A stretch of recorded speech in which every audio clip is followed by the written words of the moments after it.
fight tonight.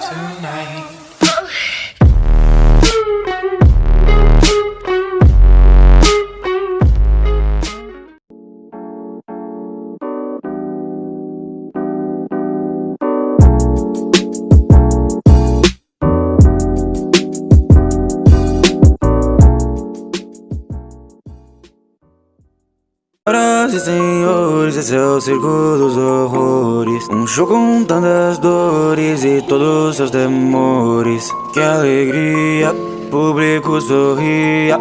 Nossa próxima atração é o Coringa.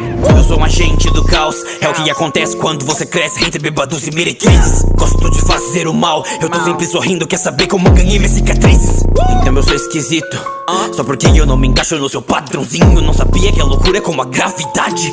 Só precisa de um empurrãozinho, matando e rindo, sério eu nem ligo. Enquanto for divertido pra mim, eu sou maníaco. Dou um sorriso, porque no mundo só o caos não tem fim. Vocês me olham e me julgam como se no fundo vocês também não fossem assim. Eu pensava que as minhas piadas eram ruins. Tão insano que eu tenho área VIP em Arkham. Mais louco que o mundo, mais louco que o Batman. É que a minha mente é uma loucura, como um belo passeio no inferno. Eu só tenho uma pergunta: por que está tão sério? Sou só eu? Ou o mundo tá ficando mais louco?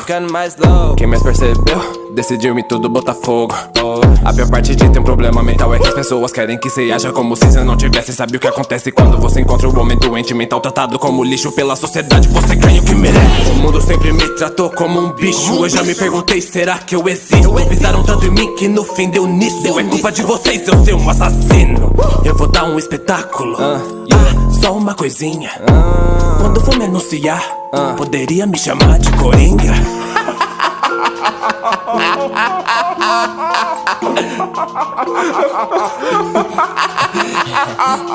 Qual é a graça? Imaginei que você perguntaria.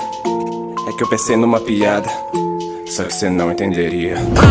Senhoras e senhores, esse é o circo dos horrores. Um show com tantas dores e todos os temores.